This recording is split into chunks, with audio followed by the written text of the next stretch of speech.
Muito bem, meus irmãos, nós vamos falar um pouco, nós vamos continuar, a trabalhar a epístola de Paulo a Timóteo. Nós estamos trabalhando as duas epístolas de Paulo a Timóteo e nós vamos continuar trabalhando essa epístola de Paulo a Timóteo a partir de um prisma do antifrágil, né?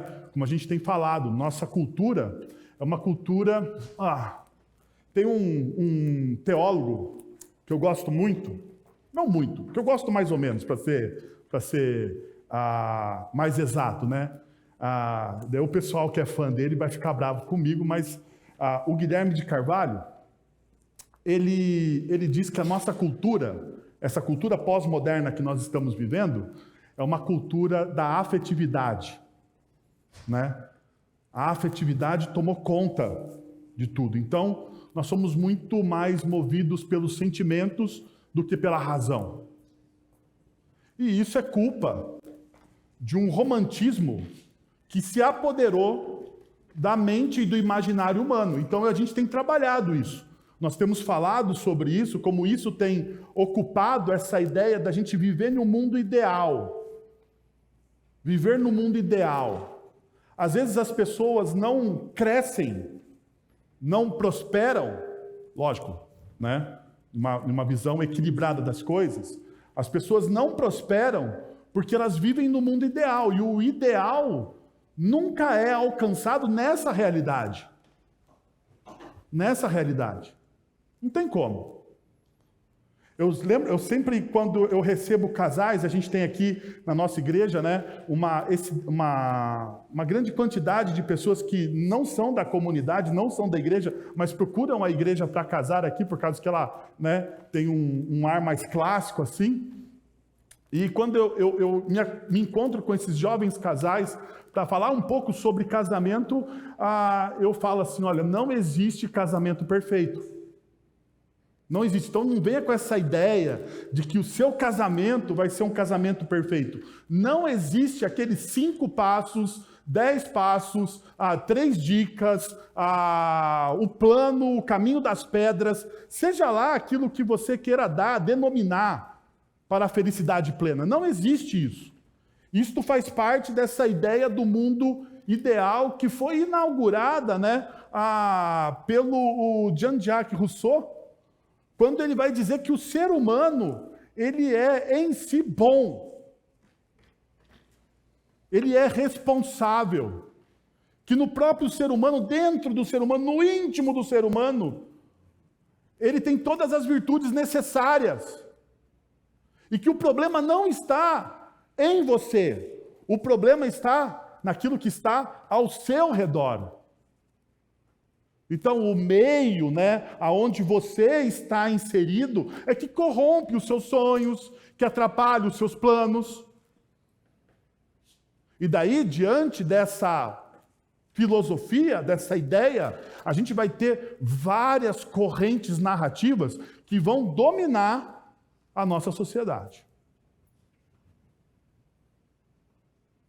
Por exemplo, uma delas... o marginal, o indivíduo criminoso, não tem culpa. Ele não tem culpa das ações. Culpados são aqueles que levaram ele, que oprimiram ele para chegar naquele ponto onde ele toma decisões drásticas. Uma das expoentes, filósofas desta visão, diz que ela consegue entender a lógica do assalto. Como se roubo tivesse uma lógica adequada para ser entendida. A não ser... E se você disser, não, é ganância da pessoa, vai dizer, não, existe uma lógica. A sociedade capitalista imbui, coloca no coração daquele que é oprimido o desejo de ter aquilo que ele não tem. E daí isso justifica qualquer coisa. Qualquer coisa. Por um outro lado, nós temos uma outra visão de mundo que está encharcada da realidade bíblica. A visão de mundo reformada, calvinista, aonde diz que o homem ele é pecador. Aonde diz que o homem ele tem coisas boas, e ele afirma isso. O homem tem virtudes, mas essas virtudes, elas foram comprometidas pelo pecado.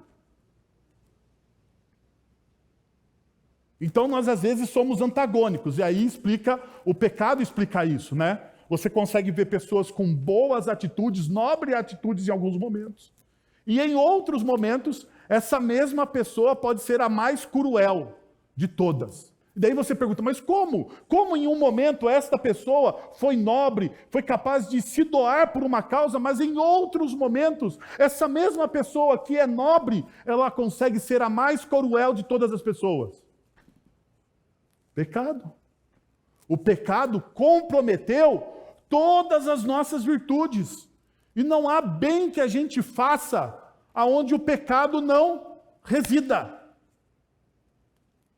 Então nós precisamos, de todas as formas, de maneira desesperada, de um Salvador, de um Redentor.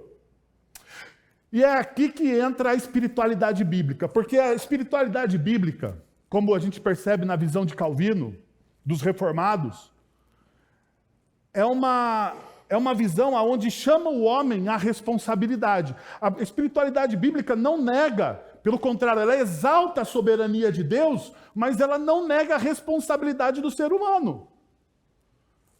Nós percebemos isso quando nós lemos semana passada o texto de Paulo a Timóteo, no primeiro capítulo, quando ele vai dizer: Timóteo, meu filho, dou-lhe esta instrução, segundo as profecias já proferidas a seu respeito, para que, seguindo-as, você combata o bom combate, mantenha a fé e a boa consciência que alguns rejeitaram e por isso naufragaram na fé. Perceba, Paulo ele vai dar alguns conselhos a Timóteo dizendo, assuma o seu chamado. Você recebeu algumas profecias, você recebeu algumas palavras, algumas confirmações, é o que Paulo está dizendo, você recebeu algumas confirmações de que você tem um chamado pastoral. Tem um chamado para liderar uma comunidade cristã. Então, Timóteo, assuma a responsabilidade do seu chamado. Uma outra coisa que Paulo diz é que ele fala que você precisa lutar pelo evangelho. Combata o bom combate. Em outras palavras, a vida é uma guerra. Interessante que Paulo ele não maqueia, não floreia, não dá felicitações a Timóteo pela sua primeira igreja. Pelo contrário, Paulo ele parece um tanto quanto duro e realista, dizendo, Timóteo, perceba, diante dessa nova empreitada, diante desse novo momento, combata o bom combate, lute pelo evangelho. E segundo, e a última coisa, a terceira e última coisa que Paulo diz, ele diz, guarde o evangelho sem abrir mão dos seus princípios e valores. Timóteo, algumas pessoas abriram mão dos princípios e valores, por isso eles naufragaram na fé. Mas Timóteo, você não. Não abra mão. Não abra mão dos seus princípios e valores. E amigos, hoje, pela noite, nós temos uma dura missão. Então, eu já vou avisar aqueles que vão pregar comigo nessa série, que tem alteração na agenda, porque eu dividi o sermão de hoje, fatiei ele em 2. Eu fiquei com uma preocupação de ser superficial em um assunto tão duro que a gente tem que tratar.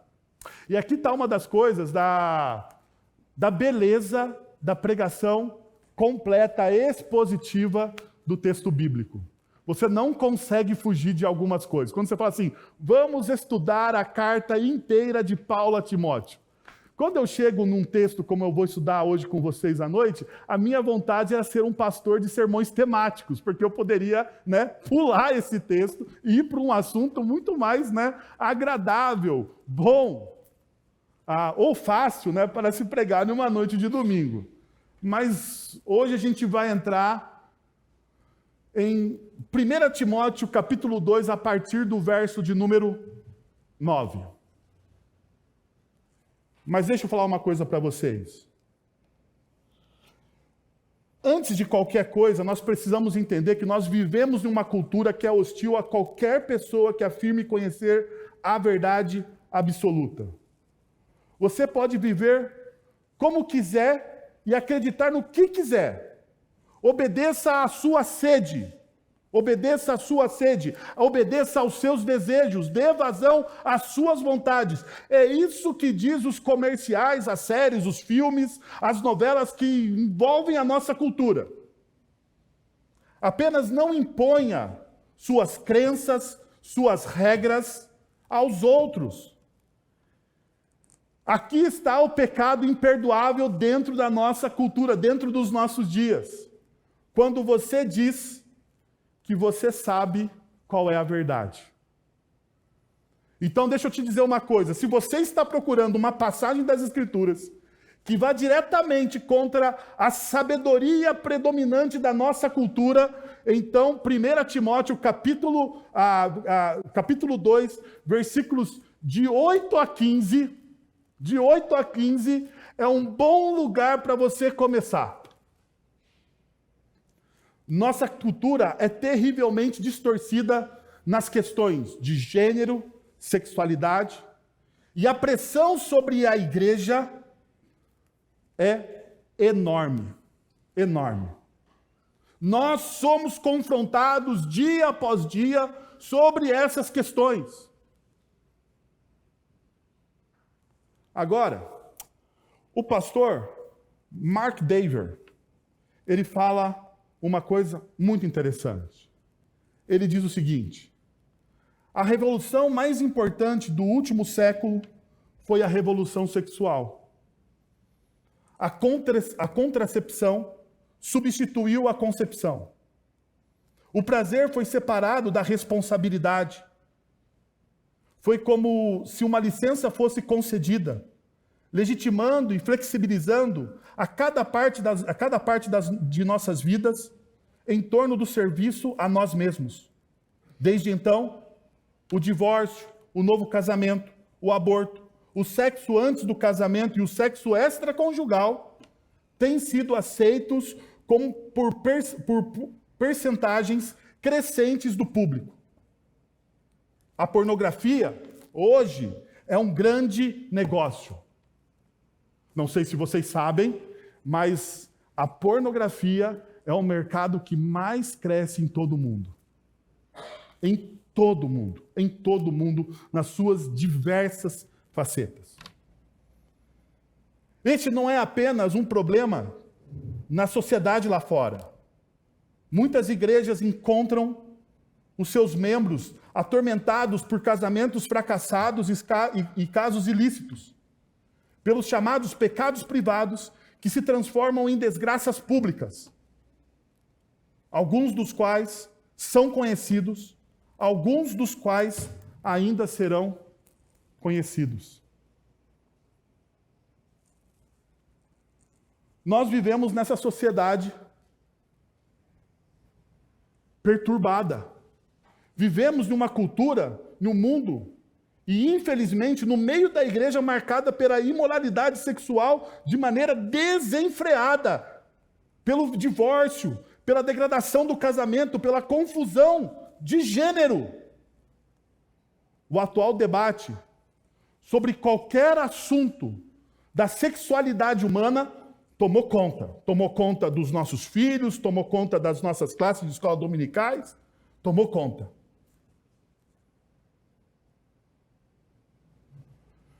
Temos que, de maneira corajosa, olharmos para as Sagradas Escrituras e perguntarmos a ela, ou aos textos bíblicos, o que elas dizem a respeito disso.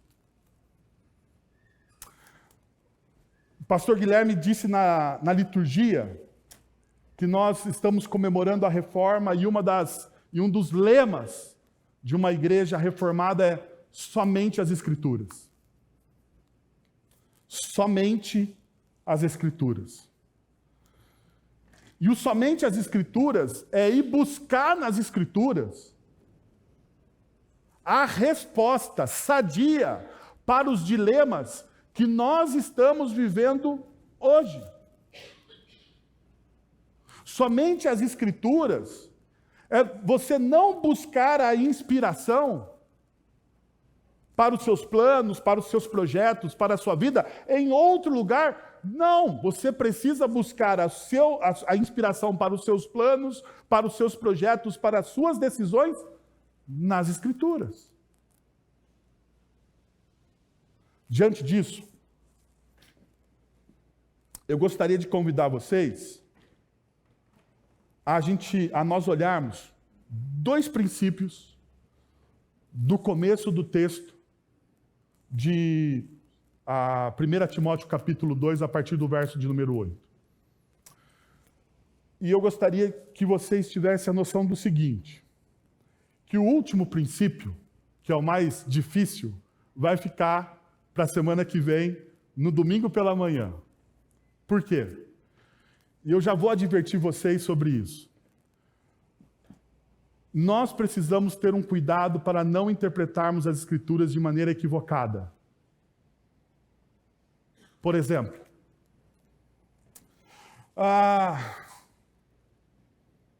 algumas comunidades, algumas igrejas do ramo que se diz cristão, e a gente não pode dizer se são cristãs ou não, elas criam usos e costumes, baseados aonde? Nas Sagradas Escrituras. Então elas criam normas, baseados em textos, fora de contexto. Então nós vemos isso em diversas confissões religiosas. A mulher precisa usar véu, a mulher não pode cortar o cabelo, o homem tá naná, não sei o quê, o homem não pode fazer tatuagem, o jovem não pode fazer tatuagem, não se pode entrar com boné na cabeça na igreja, e outras diversas coisas. Diversas coisas. Agora, eu queria chamar a atenção sua para a incoerência, muitas vezes, que nós temos na interpretação das Sagradas Escrituras. Por exemplo, nós olhamos para algumas coisas e dizemos, essa coisa não pode. Não pode entrar com um boné dentro da igreja. Por exemplo. Não pode. Porque lá no texto do profeta tal, diz o seguinte, ok.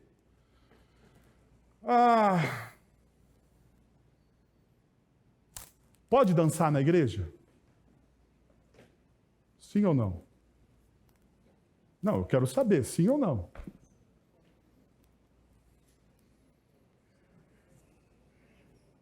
Porque eu recebi até mensagem esses dias sobre dança na igreja. Mas eu quero saber, pode dançar na igreja? A Bíblia diz que nós devemos adorar ao Senhor com adufes e... Você adora o Senhor com... O Salmo 150 diz com danças. Mas pastor, a palavra... Não, a palavra no hebraico é dança. É dança. Então, perceba o seguinte, a incoerência que a gente faz. A gente pega um texto bíblico e diz, não pode. E a gente pega outro texto bíblico e diz, pode. É uma leitura esquizofrênica das Sagradas Escrituras. Porque se você lê que uma coisa não pode, e a coisa, a Bíblia diz que pode, mas você fala que não pode, tem algum problema aí. Tem algum problema. Por exemplo, deixa eu um pouco mais além para você entender. E daí a gente passa aos princípios. Santa Ceia. Quais são os elementos da Santa Ceia nas Sagradas Escrituras?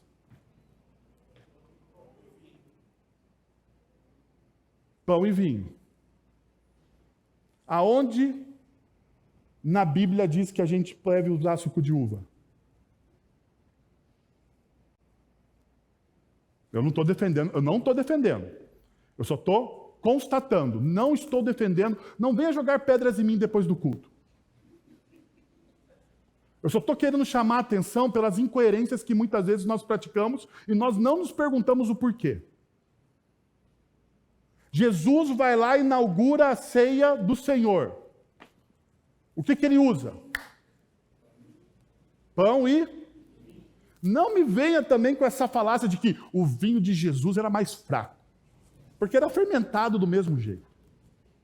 Vinho se faz vinho desde sempre. Ok? Não era um suco de uva mais forte. Olha, até bateu a porta. Misericórdia. Vai falando aí. Deixa eu dizer para vocês.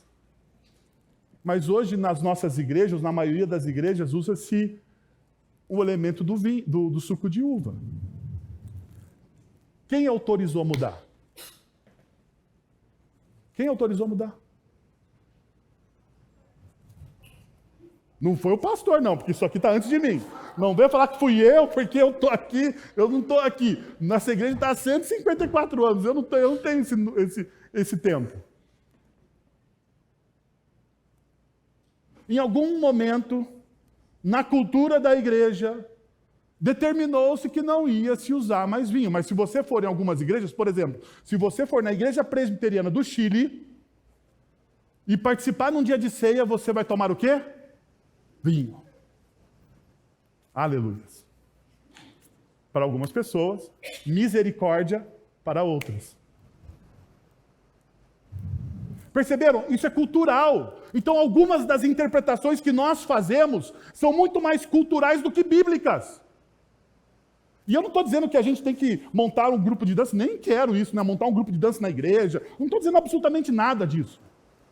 Eu estou dizendo que a gente tem que tomar cuidado com as interpretações que nós fazemos das Sagradas Escrituras para que nós não erramos e façamos que outros caiam no erro. Nós precisamos ter cuidado. E esse texto de Paulo a Timóteo, ao jovem pastor Timóteo, nós precisamos ter o quê? Cuidado. Porque neste texto, Paulo vai trabalhar, e aqui está o tema da nossa mensagem de hoje. Paulo vai trabalhar os papéis de gênero dentro de uma comunidade cristã. É o que Paulo está trabalhando.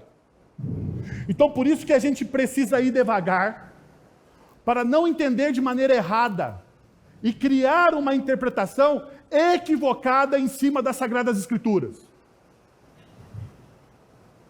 E ao criarmos uma interpretação equivocada em cima das Sagradas Escrituras, levarmos as pessoas ao erro. Ao erro. Então nós vamos o quê? Devagar. Fatiei o sermão. Quem está pregando comigo na série ganhou mais um domingo de lambuja aí, ok? Então, deixa eu mostrar para vocês o primeiro princípio. A maturidade espiritual revela-se na conscientização acerca de quem somos diante de Deus. A maturidade espiritual, ela revela-se na conscientização de quem nós somos diante de Deus. E nós precisamos lembrar, porque esse texto está inserido entre dois textos importantes. Ele é uma transição que Paulo está fazendo na carta de Timóteo. Paulo acabou, e hoje pela manhã nós estudamos acerca da oração. Não foi isso que nós estudamos? Acerca da oração pela manhã.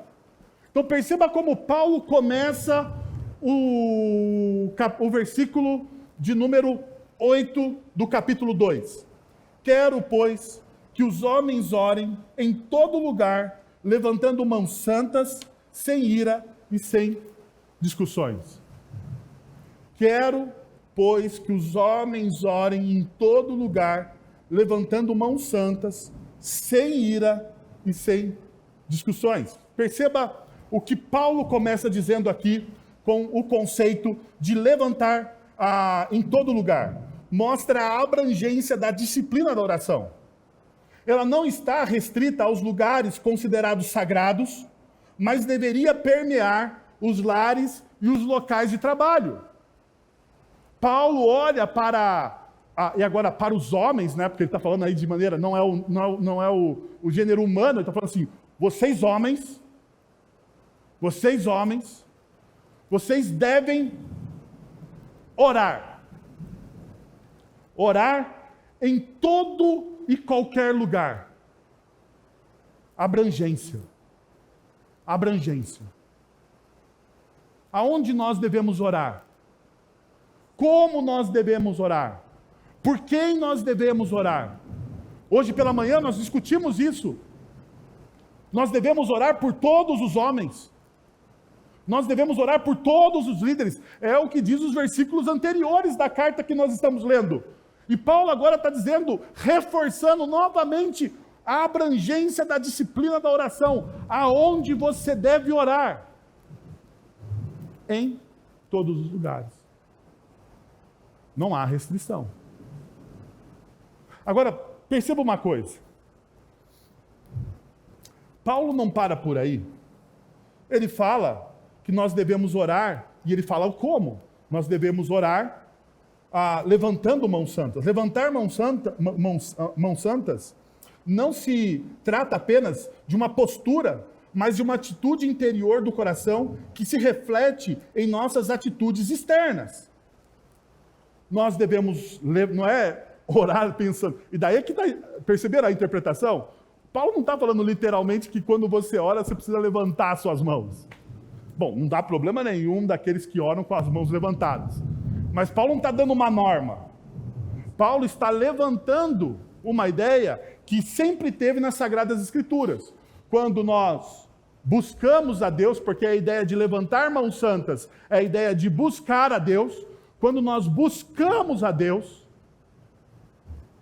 nós devemos buscar em santidade. Então surge a pergunta, o que é buscar a Deus em santidade? O que significa levantando mãos santas? E a resposta pode ser lida no Salmo de número 24, versos 3 e 4. Quem subirá ao seu santo monte? Quem há de permanecer no santo lugar? O que é limpo de mãos e puro de coração, que não entrega a sua alma à falsidade, nem jura dolosamente. Quem é a pessoa com mãos limpas, com mãos santas? O salmista nos dá a receita. É aquele que não entrega a sua alma à falsidade e nem jura de maneira dolosa. Mas enquanto eu estava estudando esse texto, eu fui conferir, essa aqui é a versão da Revista Atualizada, a versão que a maioria das pessoas aqui está acostumada a ler e a estudar. Mas a NVI, ela traz uma outra possibilidade de tradução do versículo de número 4. Ele diz o seguinte: aquele que tem as mãos limpas e o coração puro, que não recorre aos ídolos, nem jura por deuses falsos. Em outras palavras, santidade é não ter o coração dividido. O que é santidade? É você não ter o seu coração dividido. É você não ter o seu coração fragmentado. Perceba, é você ter um único e grande amor. É você saber colocar as primeiras coisas em primeiro lugar. E colocar as segundas coisas em segundo lugar. É aquilo que o próprio Jesus nos ensina. Em Mateus capítulo 6, verso 24, Jesus diz: não se pode servir a dois senhores, você não pode ter o seu coração fragmentado entre dois senhores. Em Mateus capítulo 12, verso de número 25, Jesus vai dizer: um reino dividido não subsiste. Não há possibilidade de santidade com o coração dividido. Não há.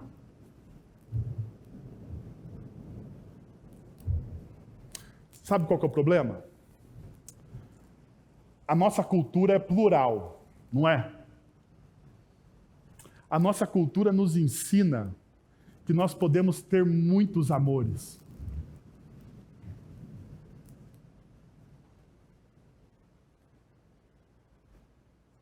Não é isso que a nossa cultura ensina? Quando eu estava estudando essa música, para você ver como eu sou uma pessoa um pouco diferente. Quando eu estava estudando essa música, me lembrei de uma canção sertaneja. Pensava assim, coração dividido. Coração dividido. Aonde eu posso tirar uma ilustração da nossa cultura com coração dividido? Eu lembrei de uma música sertaneja. Estou casando com você, mas o grande amor da minha vida é outra pessoa. Eu olhei aquilo e falei, coração dividido. Estou casando com uma pessoa, mas o grande amor da minha vida é outro. Como que isso pode? Isso não pode. Não vai dar certo. Você já sabe que não vai dar certo. Eu sei, você pode estar rindo isso. É lógico, é uma música assim que não tem um pé na... Eu nem sei por que me lembrei dessa música. No entanto, é uma verdade. A nossa cultura plural nos ensina que nós podemos amar muitas coisas ao mesmo tempo. Que nós podemos fazer muitas coisas ao mesmo tempo. Mas nós não podemos. Não dá. Não dá. Você não consegue, em um momento devocional, enquanto você faz a sua devoção, enquanto você presta atenção em alguém, ou quando você está com a sua atenção em Deus, fazer outra coisa. Você consegue?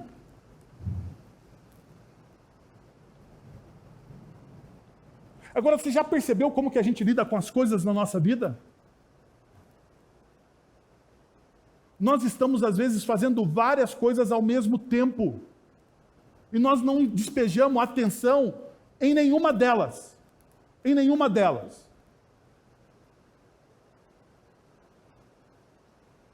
Nós não colocamos o nosso coração em nenhuma delas. O nosso coração está totalmente fragmentado, então não haverá santidade. Jesus, ele afirma, em João capítulo 4, verso de número 34, a minha comida é fazer a vontade daquele que me enviou e concluir a sua obra. Existe uma coisa importante, Jesus está dizendo aos seus discípulos, aos seus ouvintes, existe uma coisa única e importante, a minha comida, a minha subsistência, aquilo que é básico para mim, é fazer a obra daquele que me enviou. Jesus, ele não tinha o coração dividido. Sabe o porquê nós somos tentados o tempo todo? E o porquê nós caímos o tempo todo? Porque nós temos o nosso coração dividido. Sabe por que Jesus, quando ele vai ao deserto, quando ele é enviado, se você presta atenção na narrativa dos evangelistas, ele diz que o Espírito Santo conduziu Jesus ao deserto para ser tentado por Satanás. E quando Jesus ele vai a ser tentado por Satanás, sabe por que Jesus não cede às tentações? Porque Jesus ele não tem o coração dividido. Jesus ele sabe exatamente quem ele é, ele sabe exatamente quem o Pai é e o que ele precisa fazer. E a atenção de Jesus está voltada inteiramente para a missão.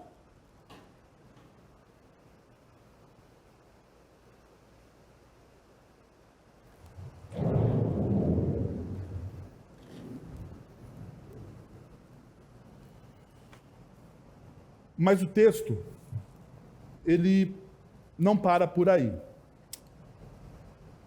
Paulo vai dizer ainda uma outra coisa. Ele fala assim, vocês precisam levantar mãos santas, vocês não podem ter o seu coração dividido, e perceba o que ele vai dizer, sem ira e sem discussões. E aqui está uma coisa que a gente precisa entender, o que Paulo está dizendo. Paulo está escrevendo para uma igreja que estava em crise.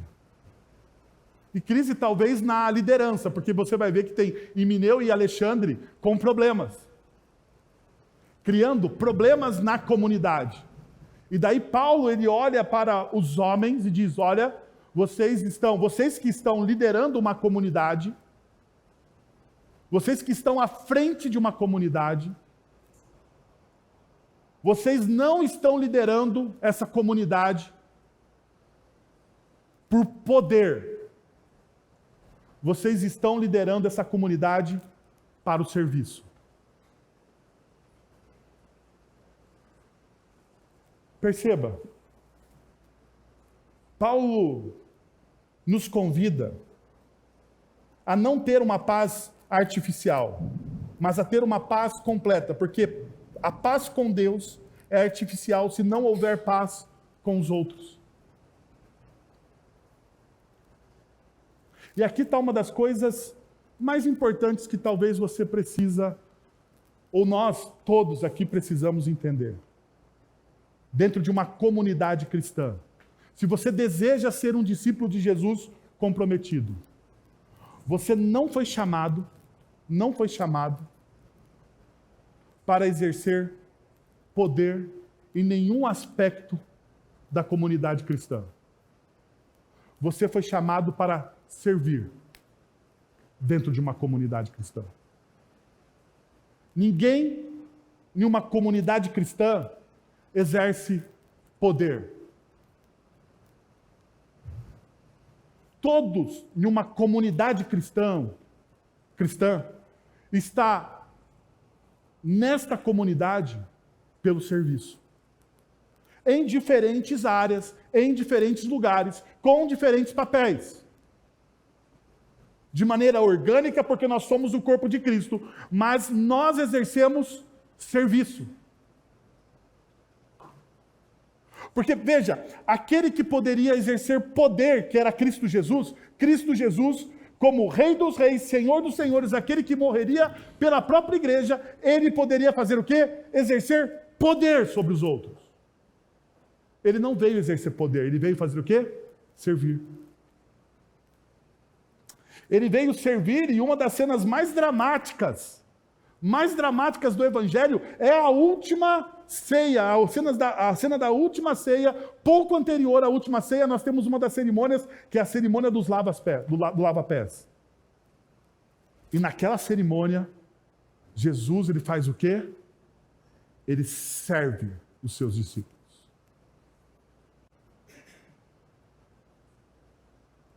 O que Paulo está dizendo aqui? Paulo está olhando para o seu discípulo e está falando o seguinte: se você quer realmente influenciar pessoas, sirva a pessoa. Sirva a pessoa. Se realmente você deseja não buscar a sua própria glória, mas buscar a glória de Cristo, você deve servir as pessoas. Servir as pessoas aonde essas pessoas estão.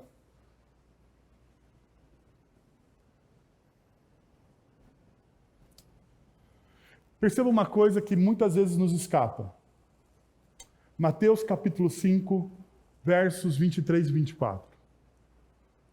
Então, se você estiver oferecendo a sua oferta no altar, e ali você se lembrar do seu irmão, que seu irmão tem algo contra você, você deixa a sua oferta ali na frente do altar. Primeiro vá e reconcilie-se com seu irmão, e depois venha e ofereça a sua oferta.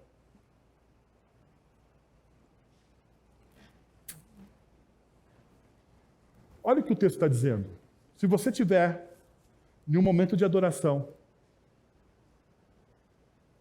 e você se lembra, não que você tem algo contra o seu irmão, mas que seu irmão tem algo contra você. Ou seja, você feriu uma pessoa. Antes de você oferecer a sua adoração a Deus, o que você deve fazer? Você deve parar, ir até aquela pessoa, reconciliar-se com ela e então voltar. Nós não exercemos poder sobre as pessoas. Nós, como discípulos de Cristo Jesus, devemos servir as pessoas.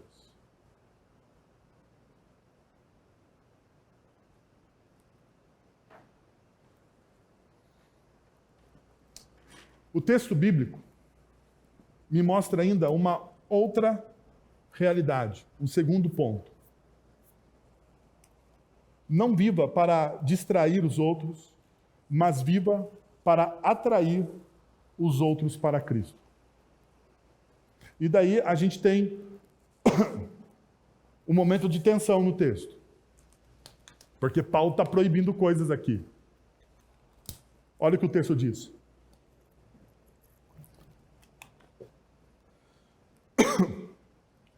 Da mesma forma, quero que as mulheres se vistam modestamente, com decência e discrição, não se adornando com tranças e ouro, nem com pérolas ou com roupas caras, mas com boas obras, como convém às mulheres que declaram adorar a Deus. Agora, pensa só, se você quisesse fazer uma heresia nesse texto, prato cheio. Se eu quisesse assim poupar o meu cartão de crédito, dizer assim, tá vendo, minhas irmãs, e poupar o cartão de crédito dos meus amigos, aqui dos meus irmãos, tá vendo, minhas irmãs, roupa cara, não pode, bolsa não pode, brinco não pode, colarzinho não pode, é tudo bem baratinho, tudo bem simplesinho, tá? Tudo bem assim, eu não sei, né, mas assim, quando você vai ao shopping com uma mulher... bom, deixa pra lá, vai. Não convém no momento. O texto está dizendo exatamente esse negócio. Por isso que eu falei para vocês, nós precisamos aprender o quê? A interpretar o texto para que a gente não caia no erro. Né? E as nossas irmãs possam ir comprar a sua bolsa, a sua roupa, a fazer o seu cabelo, né, as suas luzes e tal. Deixa eu falar então para você o que Paulo está mostrando aqui para a gente. A primeira pergunta, quando a gente vai interpretar esse texto, é perguntar, Paulo não está sendo radical demais? Porque você olha, né? Se a gente está tomado pela nossa cultura, a gente pensa, poxa, Paulo está sendo radical demais. E daí você precisa perceber o seguinte. Veja o que o Eugene Peterson, na mensagem, ele interpreta esse texto. Ele fala o seguinte. Quero também que as mulheres tenham sua participação, portando-se com humildade na presença de Deus, sem obsessão por ficar se enfeitando na frente do espelho ou correndo atrás da última moda, mas fazendo um belo trabalho para Deus, tornando-se belas da maneira, tornando-se belas dessa maneira. Perceba, nessa situação, compreender a cultura a qual Paulo está se referindo é útil. Uma cultura em que, em muitos aspectos, ela está paralela à nossa cultura. Com muitas cidades antigas, onde o cristianismo nasceu, Éfeso era repleta de imoralidade sexual. Nós precisamos lembrar que em Éfeso tem o maior templo da deusa Ártemis, do panteão grego. Era comum as mulheres usarem a moda para atrair a atenção para si mesmas, às vezes de maneira até sedutora. No entanto, Paulo deu às mulheres da igreja de Éfeso uma orientação completamente diferente. Que se adornassem com roupas modestas. Consequentemente, as mulheres cristãs de hoje também deveriam ter a motivação diferente no seu vestuário, distinta da cultura circundante. Em uma cultura onde devemos aparecer para sermos lembrados, ostentar para sermos amados, Paulo vai na contramão da ostentação. Paulo nos convida à modéstia, à decência e à discrição. Paulo nos convida ao contrário. A nossa cultura nos convida ao show, a aparecer, a se mostrar. Paulo diz assim, não. Tenha uma vida simples. E daí Paulo dá 3 palavras que a gente deve olhar com muita calma. Perceba. Primeiro, modestamente. Viva de maneira modesta. É um termo grego que se refere a algo bem arrumado, ordenado, ou que possui uma aparência apropriada e respeitável. É frequentemente utilizado no contexto relacionados à modéstia e à decência. Quando usado em relação ao vestuário, por exemplo, sugere roupas que são decorosas, modestas e apropriadas para a ocasião. No contexto bíblico ao qual o texto se refere, 2 Timóteo, a 1 Timóteo capítulo 2, verso de número 9, Paulo exorta as mulheres a se adornarem com roupas modestas. Neste contexto, cosmios, que é a palavra grega, sugere um senso de modéstia e ordem na vestimenta, destacando a importância das escolhas apropriadas e proveitosas em relação à roupa. A exortação reflete uma ênfase na conduta, na aparência, aonde honram os princípios bíblicos e cristãos. Como diz Paulo em 1 Tessalonicenses, capítulo 5, verso de número 22. Afastem-se de toda aparência do mal. E agora aqui, eu gostaria de ampliar para todo mundo.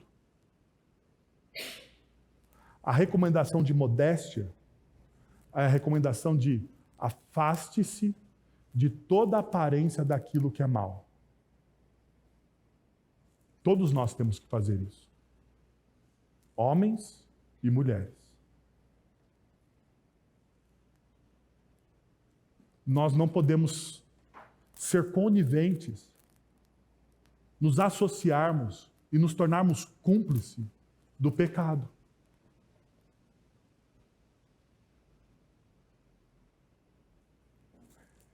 Se parece mal, se afronta as Sagradas Escrituras, o padrão não sou eu.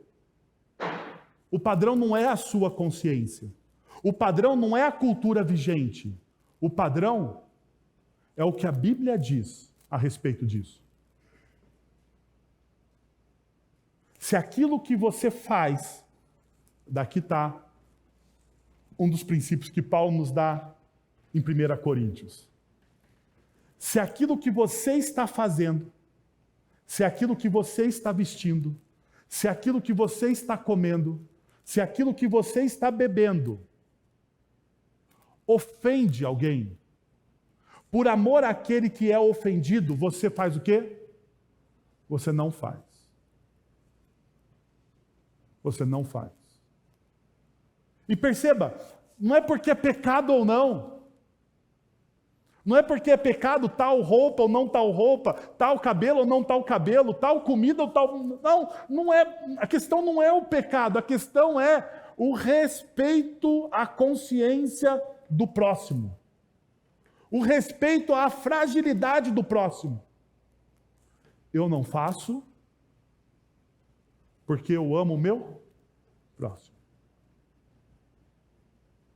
Porque se aquilo vai ofender a pessoa, eu não vou fazer. Se aquilo vai desviar alguém do caminho de Cristo, mesmo que a Bíblia não seja contra, você não faz. Você não faz. Não porque é errado ou não é errado, mas porque você ama o teu próximo.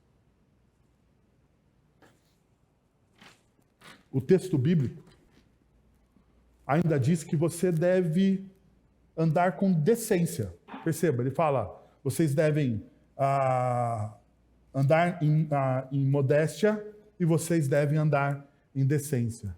A palavra para decência aqui no grego é aidos, que frequentemente discutido como parte integrante do caráter virtuoso de uma pessoa, influenciando suas ações e suas relações sociais.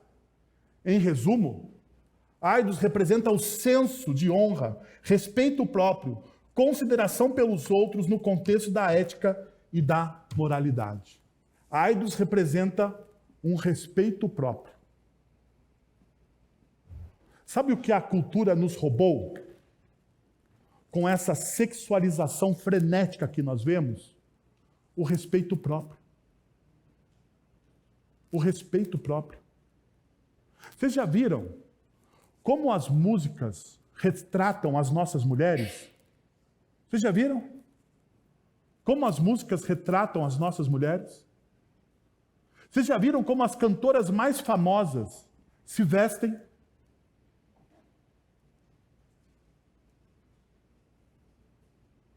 Vocês já viram?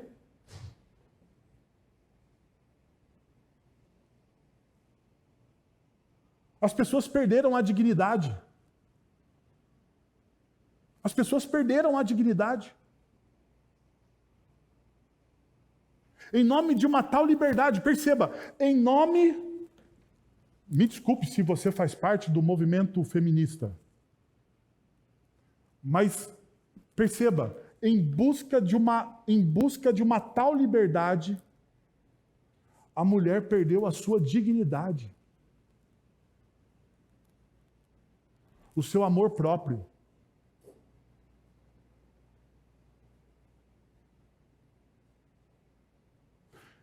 Eu vou abrir um parênteses aqui e vou pedir desculpa aos irmãos sobre o que eu vou falar, mas perceba, em algumas músicas populares entre os nossos jovens, o sexo é retratado como algo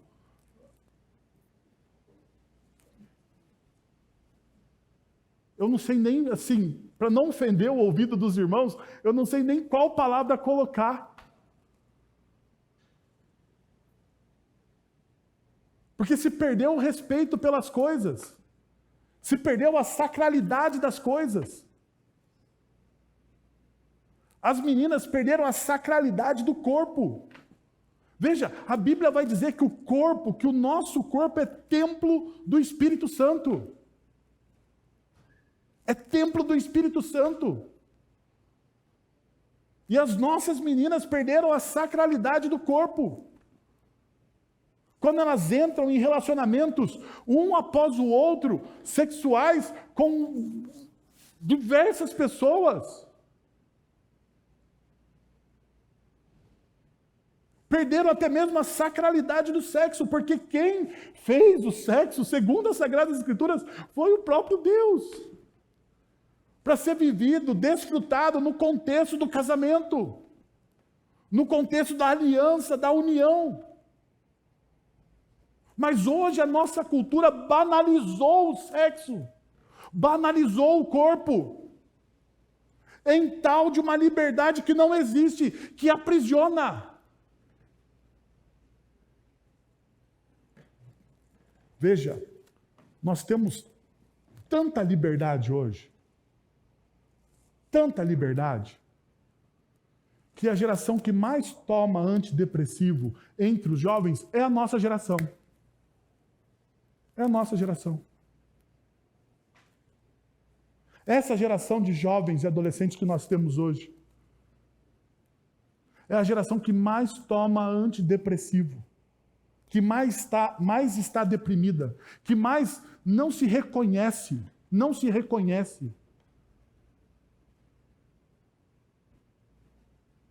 Eles perderam o quê? A dignidade própria.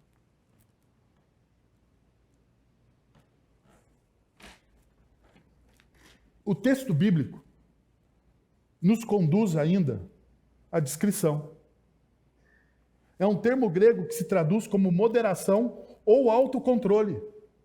Essa palavra expressa a ideia de um equilíbrio harmonioso entre diferentes partes da personalidade, resultando em uma disposição moderada, controlada e sensata. Significa que não se deixa levar por extremos. Mantém a calma, a serenidade diante das adversidades e age com ponderação em todas as situações. Muitas vezes você pensa que discrição, né? A gente olha para o termo e o termo está reduzido na tradução, né? A gente pensa que, não, é aquela pessoa assim quietinha, que entra calado e sai calado. Não tem nada a ver com isso.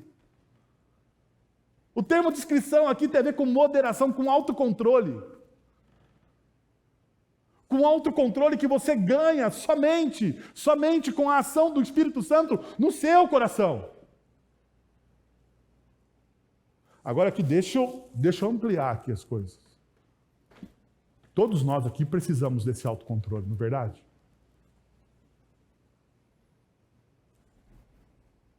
Todos nós precisamos sermos controlados pelo Espírito Santo, porque senão nós vamos nos esbaldar nos nossos desejos nocivos. Paulo, então, está dizendo isso para as pessoas. Paulo está convidando a essa comunidade a pensar a partir de uma perspectiva diferente da sociedade. Romper com essa cultura que diz que traz uma liberdade, mas na verdade que aprisiona o nosso coração. Porque veja só, qual é a palavra que te dá a total noção de que você é livre? Qual é a palavra que te dá uma noção, diante de tantas ofertas que você tem na vida, de que você é livre?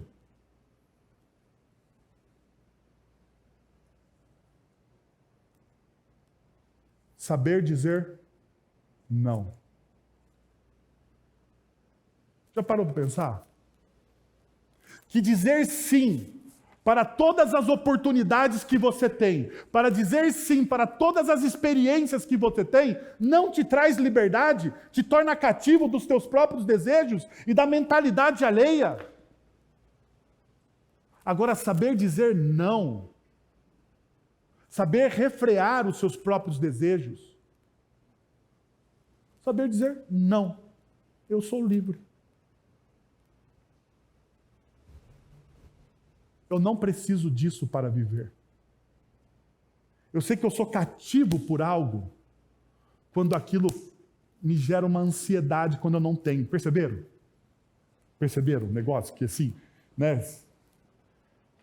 Quando você é cativo de algo, quando você não tem aquilo te gera o quê? Ansiedade. Você quer saber alguém que é cativo ao dinheiro? Veja essa pessoa sem dinheiro. Ela vira uma outra pessoa. Você quer saber se essa pessoa é cativa ao sexo? Veja essa pessoa sem o sexo. Você quer saber se essa pessoa é cativa a dar atenção alheia? Não dê atenção a essa pessoa. Ela fica desesperada. A liberdade reside no não. Não quero. Não vou fazer. Deixa eu voltar mais uma vez à imagem de Jesus sendo tentado no deserto. Como você sabe que Jesus é livre do pecado? Porque ele disse não. Diante das ofertas que foram dadas a Jesus, ele disse não. Deixa eu perguntar a você. Você é cativo dos seus próprios desejos? O Evangelho diz, diga não. Quero convidar você então a 2 movimentos nessa noite, diante daquilo que nós conversamos. Primeiro, somos chamados a caminhar em santidade, reconhecendo quem somos diante de Deus e vivendo de forma madura, cultivando a paz com os outros. Você é chamado a viver em maturidade, sabendo quem você é diante de Deus. Quem você é diante de Deus. E parte desse quem você é diante de Deus é saber que em Cristo Jesus você é perdoado pelos seus pecados, mas você precisa viver em paz com os outros. Segundo, diferente da nossa cultura vigente, na qual devemos chamar toda a atenção para nós mesmos, o Evangelho nos chama a viver de forma modesta, direcionando a atenção para Deus.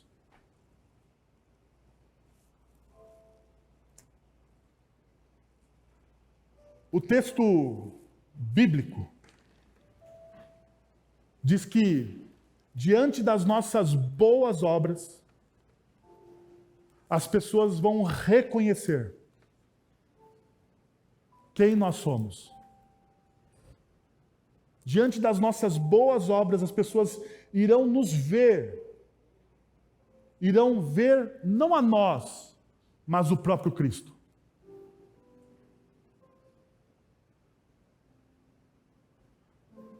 O Evangelho diz que a nossa luz deve o quê? Brilhar. A sua luz deve o quê? Brilhar. Para que as pessoas olhem e vejam a bondade de Deus. Que tal você fechar os seus olhos e orar sobre isso que nós conversamos? Pai, nós estamos na Tua presença, Senhor, e nós queremos te agradecer pela Tua palavra, Senhor. Queremos te agradecer, ó Deus, porque a Tua palavra vem e confronta o nosso coração, vem e molda a nossa vida, não da forma, ó Deus, como nós gostaríamos, mas da forma com que o Senhor deseja. O Senhor vem, ó Deus, e mexe na nossa estrutura. Então nós te pedimos, Pai, que em nome de Jesus, através do Teu Santo Espírito, essa palavra possa ecoar e ressoar, ó Deus. Possa transformar, possa moldar o nosso caráter à imagem de Cristo. Nós não queremos fazer as coisas por pura religião, Senhor. Nós queremos fazer as coisas como resposta ao amor da cruz, que nos salvou, que nos redimiu. Tudo é uma resposta ao Senhor, ó Pai. Isso é o que nós oramos, em nome de Jesus. Amém. Vamos receber a bênção? Agora, irmãos, que a graça de nosso Senhor e Salvador Jesus Cristo, o amor de nosso Deus e Pai, o conselho, o consolo, o poder e a ação do Santo Espírito de Deus estejam sobre vocês agora e pelos séculos dos séculos. Amém.